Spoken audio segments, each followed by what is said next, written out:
ओम शांति 25/10/2023। आज की मुरली चिंतन, फिर मुरली विस्तार से। तो पहले सुनिए आज की मुरली चिंतन। शिव बाबा की याद में भक्ति, वैराग्य, ज्ञान तीनों समाये हुए हैं। उस भक्ति को योग कहा जाएगा जिसमें जो भक्ति ज्ञान सहित है और जिसमें एम ऑब्जेक्ट है और जो है वह विचारी है, उस भक्ति को क्या कहेंगे? योग कहेंगे। शास्त्रों में अमेरिका, रशिया आदि के बारे में नहीं पढ़ाया है। दूसरे देश हैं बाहर के, उनके बारे में नहीं पता पड़ता है। इस पढ़ाई को राजयोग की पढ़ाई को रोशनी कहेंगे, क्योंकि इससे रोशनी मिलती है। वैकुंठ की नॉलेज जो है वो राजयोग की पढ़ाई में है। जो स्वर्ग नरक की नॉलेज है वो किसमें है? राजयोग की पढ़ाई में है। राजयोग की पढ़ाई के कारण ही परमात्मा को ज्ञान का सागर कहते हैं। राजयोग की पढ़ाई है ज्ञान और योग। भक्ति और ज्ञान ये संगम युग पर होते हैं दोनों। वेद के दिन में ब्रह्मा को श्री कृष्ण कहेंगे। परमात्मा सिर्फ जन्म का, मतलब उनका सिर्फ जन्म का पार्ट है, जन्म मरण का नहीं है। हमें ग्रस्त में रहते नष्ट मुआ और पवित्र बनना है। सबसे अच्छा ज्ञान और सबसे अच्छा योग है। सबसे अच्छा ध्यान, ज्ञान और योग में क्या है? सबसे अच्छा योग है। विक्रम विनाश योग से होते हैं, ध्यान से या ज्ञान से विक्रम विनाश नहीं होती है। कमाई होती है ज्ञान और योग से। हेल्दी वेल्दी, ध्यान से हम हेल्दी वेल्दी नहीं बन सकते हैं। अतीन्द्रिय सुख की खुशी ज्ञान और योग में है। आज का वरदान है संतुष्टता के सर्टिफिकेट द्वारा भविष्य राज्य भाग्य का तख्त प्राप्त करने वाले संतुष्ट मूर्ति को। तो आज हमें संतुष्ट मूर्ति का वरदान मिलेगा। हम कौन है? संतुष्ट मूर्ति। तो इसे धारण कैसे करेंगे? संतुष्ट रहना और दूसरों को करना है, तो ये वरदान धारण हो जाएगा। आज का स्लोगन रहेगा आपस में स्नेह और संतुष्टता संपन्न व्यवहार करने वाले ही सफलता मूर्त बनते हैं। तो आज का स्लोगन रहेगा हमें सबके साथ स्नेह और संतुष्टता का व्यवहार करना है, इसी से सफलता मिलेगी। अब मुरली विस्तार से। 25/10/2023 प्रातः मुरली मधुबन। ओम शांति। बाप दादा। मीठे बच्चे, हाँ जी मीठे बाबा, तुम बेहद के बाप को याद करो। इसमें ही ज्ञान, भक्ति और वैराग्य तीनों समाये हुए हैं। यह है नई पढ़ाई। प्रश्न: संगम पर ज्ञान और योग के साथ साथ भक्ति भी चलती है, कैसे? उत्तर: वास्तव में योग को भक्ति भी कह सकते हैं, क्योंकि तुम बच्चे अव्यभिचारी याद में रहते हो। तुम्हारी यह याद ज्ञान सहित है, इसलिए इसे योग कहा जाता है। द्वापर से सिर्फ भक्ति होती है, ज्ञान नहीं होता है, इसलिए उस भक्ति को योग नहीं कहा जाता है। उसमें कोई एम ऑब्जेक्ट नहीं है। अभी तुम्हें ज्ञान भी मिलता है, योग भी करते हो, तुम्हारे वेद की सृष्टि से वैराग्य भी है। आज का गीत है किसने अपना बना के। ओम शांति। बेहद का बाप समझाते हैं शास्त्रों की पढ़ाई वह कोई पढ़ाई नहीं है, क्योंकि शास्त्रों की पढ़ाई में कोई एम ऑब्जेक्ट नहीं है। शास्त्रों से कोई दुनिया का पता नहीं पड़ता है। अमेरिका कहाँ है, किसने ढूंढी, ये बातें शास्त्रों में नहीं है। कहते हैं फलाने ने ढूंढी, दूसरे इलाके ढूंढते हैं अपने रहने के लिए। देखा मनुष्य भूत हो गए हैं, रहने के लिए ज़मीन तो चाहिए ना। अब ये सब बातें पढ़ाई की है, इसको एजुकेशन कहा जाता है। तुम्हारा भी ये एजुकेशन है, इसको आश्रम कहेंगे अथवा इंस्टीट्यूशन कहेंगे व यूनिवर्सिटी कहेंगे। इसमें सब आ जाता है। बाबा कहते हैं इसमें सब आ जाता है। आश्रम भी आ गया, यूनिवर्सिटी भी आ गया और इंस्टीट्यूशन भी आ गया। उस पढ़ाई के नक्शे आदि और हैं। शास्त्रों से रोशनी नहीं मिलती है, पढ़ाई से रोशनी मिलती है। तुम्हारी भी पढ़ाई है। वैकुंठ किसको कहा जाता है? यह न उस पढ़ाई में है और न शास्त्रों की पढ़ाई में है। यह नॉलेज ही नहीं है जो एक बाप ही बतलाते हैं। मनुष्य तो कह न सके, स्वर्ग नरक सब यहाँ ही है, बाप ही समझाते हैं। स्वर्ग नरक किसको कहा जाता है? ये बातें न शास्त्रों में है ना उस एजुकेशन में है। तो नई बात होने के कारण मनुष्य मूंझते हैं, कहते हैं ऐसा ज्ञान तो कभी सुना नहीं। यह तो नई वंडरफुल बातें हैं जो कभी कोई ने नहीं सुनाई। है भी बरोबर नई बातें, न उस एजुकेशन वाले सुना सकते हैं, न सन्यासी आदि सुना सकते हैं।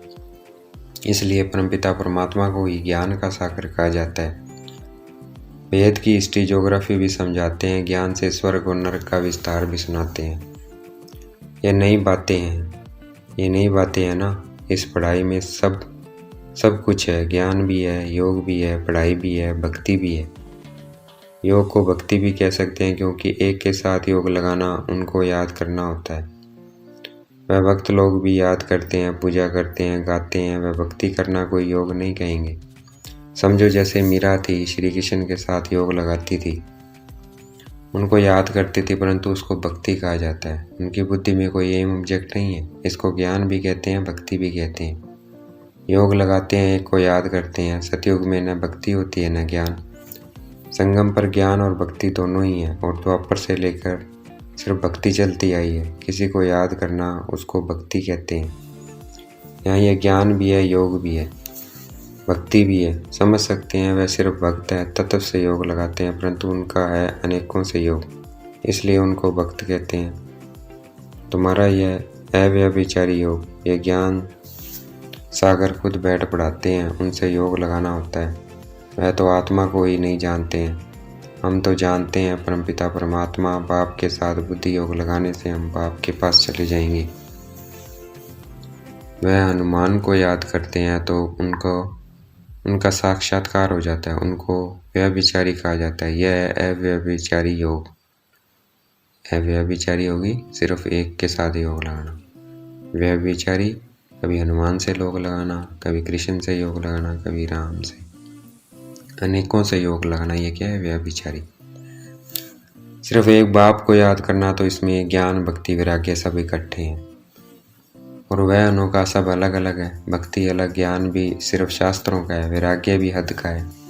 यहाँ वेद का बाप है, हम वेद के बाप को जानते हैं, इसलिए उनको याद करते हैं। वह बल शिव को याद करते हैं, परंतु विक्रम विनाश नहीं होंगे, क्योंकि वह ऑक्यूपेशन को नहीं जानते। विक्रम विनाश होने का ज्ञान ही नहीं है। यहाँ तो बाप की याद से विक्रम विनाश होते हैं। वहाँ काशी कलवट खाते हैं तो अनेक विक्रम विनाश होते हैं, भोगनी पड़ती है। परंतु ऐसे नहीं है कि तुम्हारे माफिक आहिस्ते आहिस्ते कर्मातीत बनते हैं। बाबा कहते भक्ति में भी वो क्या थे, अपने को कष्ट देते थे काशी कलवट खा के, बट उसमें वो कर्मातीत स्थिति नहीं आ सकती। चाहे वो भोगते हैं, लेकिन कर्मातीत स्थिति नहीं आ सकती। हमारी क्या है, हमें तो योग लगाना है। योग से क्या होगा, हमारे धीरे धीरे कर्मातीत स्थिति आ जाएगी इस ज्ञान और योग से। तो इसमें हम कोई अपने आप को कष्ट नहीं देते हैं। परंतु ऐसे नहीं कि तुम्हारे माफिक आहिस्ते आहिस्ते कर्मातीत बनते हैं, वो जो काशी कलवट खाते हैं। नहीं, उनके विक्रम सजाएं खाते खाते खत्म होती हैं। कर्मातीत नहीं, उनकी सजाएं तो खत्म हो जाती है, लेकिन कर्मातीत स्थिति नहीं आती, माफ़ नहीं हो जाते हैं। और यहाँ बाबा माफ़ भी कर देता है, अगर हम सच्चे दिल से बाबा को सब कुछ बता देंगे जो किया है, पास्ट गलती हो गई है, माफ़ी मांग लेंगे तो बाबा माफ़ कर देते हैं आधा, और आधा भोगनी पड़ती है। परंतु कर्मातीत स्थिति आ जाती है, बाबा साथ होता है तो वो भी भोगना नहीं लगती है। तो यह पढ़ाई भी है, ज्ञान भी है, योग भी है, इसमें सब है। सिखलाने वाला एक ही बाप है। इनको आश्रम अथवा इंस्टीट्यूशन कहा जाता है। लिखा हुआ है, बड़ा अच्छा है। आगे ओम मंडली नाम रॉन्ग था, अभी समझ आई है, यह नाम बिल्कुल अच्छा है। कोई को भी समझा सकते हो कि ब्रह्मा कुमारी तो तुम भी हो, बाप है सबका रचयिता।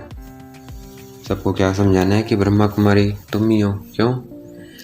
क्योंकि हम ब्रह्मा कुमारी फिर देवी देवता बनेंगे, फिर देवी देवता से ही आगे और धर्म निकलेंगे, तो हम क्या होंगे? पूर्वज होंगे। तो सब किससे निकले हैं? ब्रह्मा कुमार कुमारी से। तो कह सकते हो, कोई को भी समझा सकते हो कि ब्रह्मा कुमारी तो तुम भी हो, बाप है सबका रचयिता। उनको पहले सूक्ष्म वतन रचना है।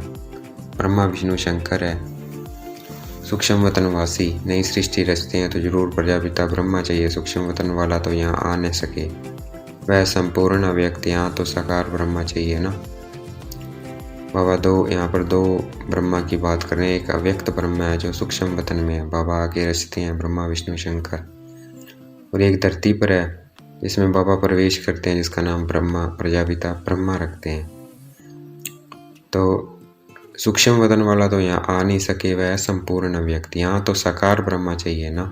वह कहाँ से आए, मनुष्य इन बातों को समझ ना सके। चित्तर तो है ना, ब्रह्मा से ब्राह्मण पैदा हुए, परंतु ब्रह्मा आए कहाँ। फिर अडॉप्शन होती है, जैसे कोई राजा को बच्चा नहीं होता है तो अडॉप्ट करते हैं, बाप ही इनको अडॉप्ट करते हैं, फिर नाम बदल कर रखते हैं प्रजापिता ब्रह्मा। वह ऊपर वाला तो नीचे आ ना सके, नीचे वाले को ऊपर जाना है। नीचे वाले को ऊपर क्यों जाना है, क्योंकि हमें वैसा बनना है। जैसे ब्रह्मा बाबा ने आके अडॉप्ट किया, ब्रह्मा बने, ब्रह्मा फिर पुरुषार्थ करके वैसे अव्यक्त जैसा उसको बनना होता है, तो उसमें फिर वो बन जाते हैं जब बिल्कुल, तो वो क्या बन जाते हैं, अव्यक्त ब्रह्मा। वैसे हमें भी पुरुषार्थ करके हमें भी अव्यक्त बनना है। नीचे वालों को ऊपर जाना है, वह व्यक्ति है अव्यक्त। तो इस रहस्य को बच्चे प्रीति समझना है, क्योंकि सबका प्रश्न उठता है। कहते हैं दादा को कभी ब्रह्मा, कभी भगवान, कभी कृष्ण कहते हैं, श्री कृष्ण कहते हैं। अब इनको भगवान तो कहा नहीं जाता है, बाकी ब्रह्मा और श्री कृष्ण को तो कह सकते हैं। बाकी ब्रह्मा और श्री कृष्ण को तो कह सकते हैं, क्योंकि श्री कृष्ण सुंदर से श्याम बनता है, तो इनको क्या कह सकते हैं, देवता कह सकते हैं, श्री कृष्ण भी कह सकते हैं। तो जब रात है तब कहेंगे ब्रह्मा, जब रात है तब कहेंगे ब्रह्मा, जब पतित है ब्रह्मा तब ब्रह्मा है, जब दिन है तब कहेंगे कृष्ण। जब पावन बन जाते हैं पुरुषार्थ करके तो वही ब्रह्मा क्या बन जाता है, श्री कृष्ण। श्री कृष्ण की आत्मा का भी यह अंतिम जन्म है और यह श्री कृष्ण है आदि का जन्म। यह क्लियर कर लिखना पड़े। 84 जन्म राधे कृष्ण के या लक्ष्मी नारायण के बताने पड़े, यहाँ फिर उनको अडॉप्ट करते हैं। तो ब्रह्मा का दिन और ब्रह्मा की रात हो जाती है, वही फिर लक्ष्मी नारायण का दिन और रात उनकी वंशावली का भी हुआ ना। उनकी वंशावली का भी ऐसे हुआ। तो हम ब्रह्मा कुमारी, ब्रह्मा का रात और दिन है, तो हम ब्रह्मा कुमार कुमारी का भी क्या है, रात और दिन। तुम अब ब्राह्मण कुल के हो, फिर देवता कुल के बनेंगे, तो ब्रह्मा कुमार कुमारियों का भी दिन और रात हुआ ना। यह बड़ी समझने की बातें हैं। चित्रों में भी क्लियर है। नीचे तपस्या कर रहे हैं, अंतिम जन्म है, ब्रह्मा आए कहाँ से, किससे पैदा हो, तो ब्रह्मा को अडॉप्ट करते हैं। जैसे राजा अडॉप्ट करते हैं, फिर उनको राजकुमार कहते हैं, ट्रांसफ़र कर देते हैं, प्रिंस ऑफ फलाना। पहले तो प्रिंस नहीं था, राजा ने अडॉप्ट किया तो नाम डाला प्रिंस। यह रस्म रिवाज चलती आई है। बच्चों को यह बुद्धि में आना चाहिए। दुनिया नहीं जानती है कि बाप कैसे पुरानी दुनिया का विनाश और नई दुनिया की स्थापना करते हैं।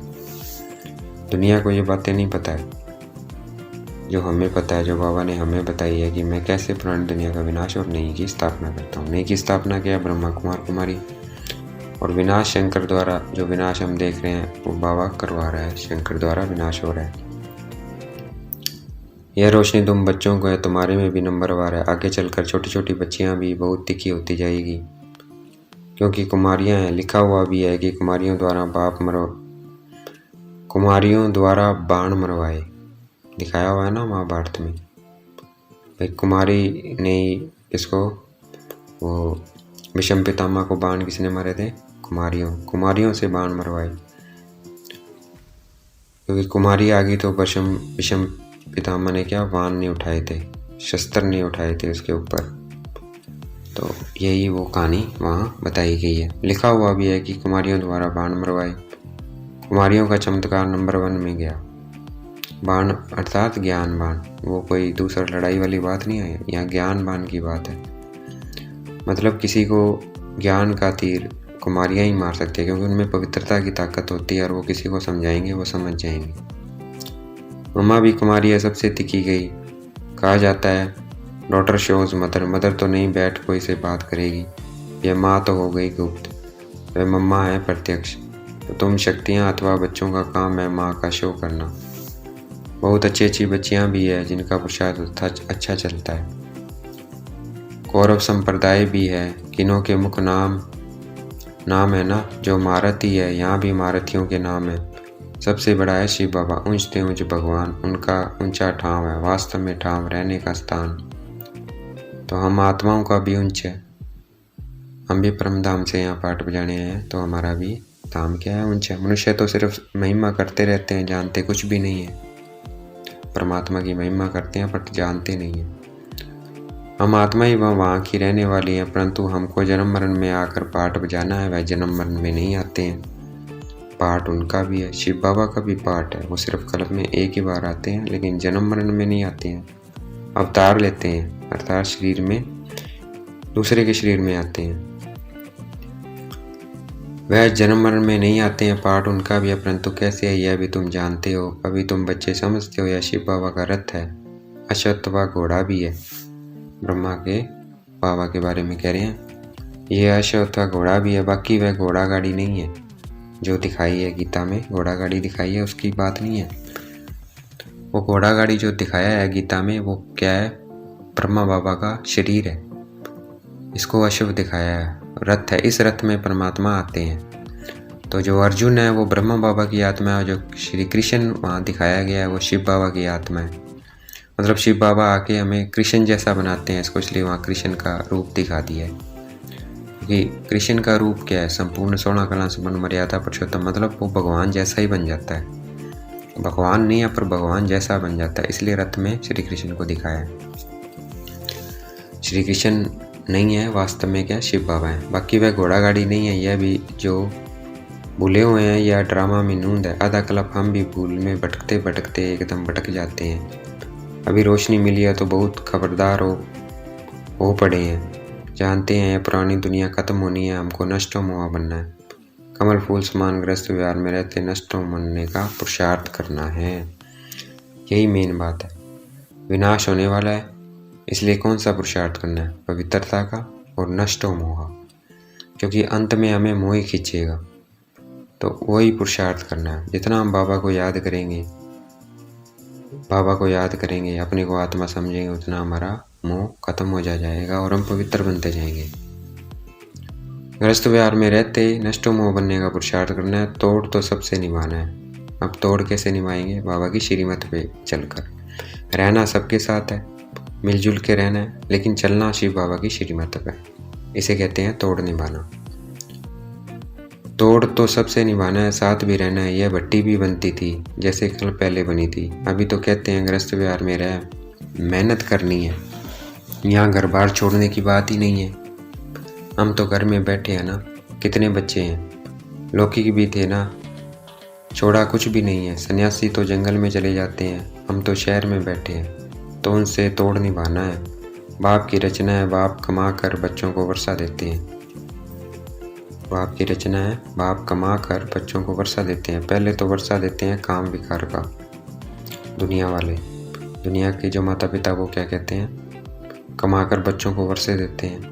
पहला सबसे वर्षा कौन सा देते हैं, काम विकार का। मतलब क्या करते हैं, बच्चों की शादी करा देते हैं, तो वो क्या हुआ, वर्षा देना हुआ विकार का, काम विकार का। फिर उनसे छुड़ाकर निर्विकारी बनाना बाप का ही काम है। अब उनसे छुड़ाकर निर्विकारी बनाना एक शिव बाबा का ही काम है। शिव बाबा ही हमें उन सब से छुड़ाकर निर्विकारी बनाते हैं। ये बाप छुड़ाता है, वो बाप काम विकार में भेजता है। ऐसे भी होते हैं, कहाँ बच्चे माँ बाप को ज्ञान देते हैं, कहाँ बाप बच्चों को ज्ञान देते हैं। यह है राजयोग, वह है हठयोग। हठयोग किसका है, सन्यासियों का। आत्मा को नॉलेज मिलती है परमात्मा से। मैं ब्रह्मा राजाओं का राजा था, अब रंक बना हूँ। ब्रह्मा बाबा कह रहे हैं मैं राजाओं का राजा था। इस मुरली में कभी शिव बाबा बोलते हैं, कभी ब्रह्मा बाबा भी बोल देते हैं बीच में। बोल वैसे शिव बाबा रहे हैं, बीच बीच में ब्रह्मा बाबा। तो अब यहाँ ब्रह्मा बाबा बोल रहे हैं मैं ब्रह्मा राजाओं का राजा था, अब रंक बना हूँ। रंग से राव गाया हुआ है। बच्चे जानते हैं हम जो सूर्यवंशी थे अभी शूद्रवंशी बने हैं। यह भी समझाना पड़ता है। नरक और स्वर्ग अलग है, नरक और स्वर्ग अलग है, मनुष्य ये नहीं जानते हैं। तुम्हारे में भी कितने बच्चे कुछ नहीं जानते हैं, क्योंकि तकदीर में नहीं है तो पुरुषार्थ क्या करेंगे। किनकी तकदीर में नहीं कुछ नहीं है, किनकी तकदीर में सब कुछ है। तकदीर पुरुषार्थ कराती है, तकदीर नहीं है तो पुरुषार्थ क्या करेंगे। एक ही स्कूल चलता रहता है, कोई बच्चे आधा में गिर पड़ते हैं, कोई चलते चलते मर पड़ते हैं। जन्म लेना और मरना बहुत होता है। बाबा कहते हैं इस ज्ञान में कोई आया है, कुछ चलते रहते हैं, कुछ बीच में चले भी जाते हैं। तो चले जाते हैं उनको बाबा मरना कह रहे हैं, और चलते रहते हैं वो चल रहे हैं। जन्म लेना और मरना बहुत होता है इस ज्ञान में, बाबा ये बता रहे हैं। ये नॉलेज कितनी वंडरफुल है। नॉलेज तो बहुत सहज है, बाकी कर्मातीत अवस्था को पाना इसमें ही सारी मेहनत है। नॉलेज बहुत अच्छी है और बहुत आसान है, लेकिन कर्मातीत अवस्था पाना इस नॉलेज से वो मेहनत है। जब विक्रम विनाश हो तब तो उड़ सकें। जितना बाबा से योग लगाएंगे उतने हमारे विक्रम विनाश होंगे, जितना विक्रम विनाश होंगे उतने हम उड़ सकेंगे। ध्यान से ज्ञान श्रेष्ठ है। ध्यान मतलब बाबा जो साक्षात्कार कराता है सतयुग का, बाबा कहते हैं उससे ज्ञान श्रेष्ठ है, साक्षात्कार वगैरह से। ध्यान में माया के विघ्न बहुत पड़ते हैं, कई बार माया भी ऐसे साक्षात कराने लग जाती है। तो माया के इसलिए ध्यान से ज्ञान अच्छा है। तो ध्यान से ये ज्ञान, ऐसे नहीं कि योग से ज्ञान अच्छा है और फिर ज्ञान से अच्छा क्या है, योग। ध्यान के लिए कहा जाता है ध्यान में जाने वाले आज है नहीं, योग में तो कमाई होती है। बाबा कहते हैं जो पहले ध्यान में जाते थे, जिन्होंने सतयुग के दर्शन करे, देखा कैसा होता है सतयुग, वो आज है नहीं। तो योग में तो कमाई होती है, विक्रम विनाश होते हैं, ध्यान में कोई कमाई नहीं है। योग से हमारे विक्रम विनाश भी होते हैं और कमाई भी होती है, लेकिन ध्यान में कोई कमाई नहीं है। योग और ज्ञान में कमाई है, योग और ज्ञान में दोनों में कमाई है। ज्ञान और योग बगैर हेल्थी वेल्थी बन नहीं सकते।